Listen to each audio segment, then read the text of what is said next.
Hi, Julian. How are you doing today? I'm doing good. And yourself? Good. Can you tell us a little bit about what you do for Playtri?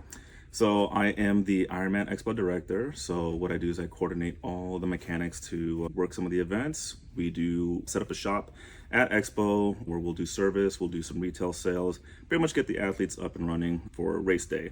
Race day, we actually do neutral services. So if somebody gets a flat, somebody has a mechanical out on course, we are the people out there to fix it. How long have you been working with Playtri? Technically speaking, I've been with Playtri since 2019 as an independent contractor. In 2021, I actually came on full time to run the operations for them.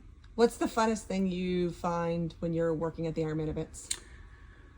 Ooh, that's a tough one. I guess the ability to visit so many parts of the country that I've never gotten to see before, getting to visit a lot of monuments, national parks, meeting great people, athletes, co-workers, meeting up with friends that I haven't seen in such a long time. The ability to do that's probably one of the best things about my job. What do you find is one of the hardest things on race day? The hardest thing for me on race day is waking up early. That is waking up 3 a.m. Depending on where we're located. Sometimes we're an hour away from transition, and sometimes it calls for waking up at 3 a.m. getting ready, especially when you had a long day before. So you don't really get that much sleep, especially if it's either a full, then that's even a longer day. How is your longest day? I think that people don't realize how long you guys are working on race day. So what is it? What time do you start, and then what time are you usually done by? So I would say probably the longest I've ever worked an event was from 4 a.m. all the way to 12 midnight. So almost 24 hours of work, and that was actually Panama City Beach 2019. That's why you decided to come on full time. You loved that so much. Yeah, I absolutely love the grueling pain of being out on course for such a long period of time. Do you have a favorite athlete story? Actually, I have a few favorite athlete stories. Unfortunately, I don't remember the name, but there was an athlete at Sacramento at the beginning of transition. Not even the race hasn't even started yet. She was like a mess, crying. She's just kind of self-doubting herself, and I came up to her. I was just like, "What's going on?"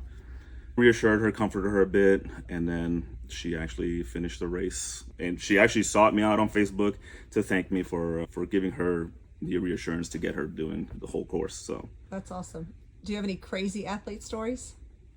Unfortunately, I do. I have an assortment of them. Some of like Jones Beach, where a lot of the athletes, they had a whole highway, all 3 lanes to pick, and for some reason they were picking the actual white lines, and unfortunately it's an expansion crack.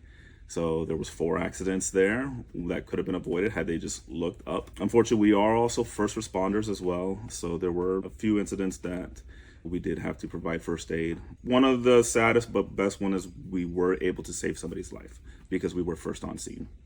That's awesome. Thank you for that. What do you find is the most rewarding about your job and working with athletes and working with IRONMAN team? It's probably the family that we build, coming together and looking forward to the next race. Just keep that momentum going. Probably one of the more rewarding. The season's about to kick off. Is that what you're looking forward to most? Getting back on the road with the guys and girls of the crew? Yeah, so funny enough, during the off season, even though we prepped so much, we had a little hiccups here and there, but I was actually quite surprised at how fast it came up. Definitely looking forward to it, being out on the road again. Although it is tough, I do roughly about 100,000 miles a year of driving, but if I didn't love it, I wouldn't be doing it, so. Thank you, Julian. I appreciate your time. Yeah, no worries, anytime.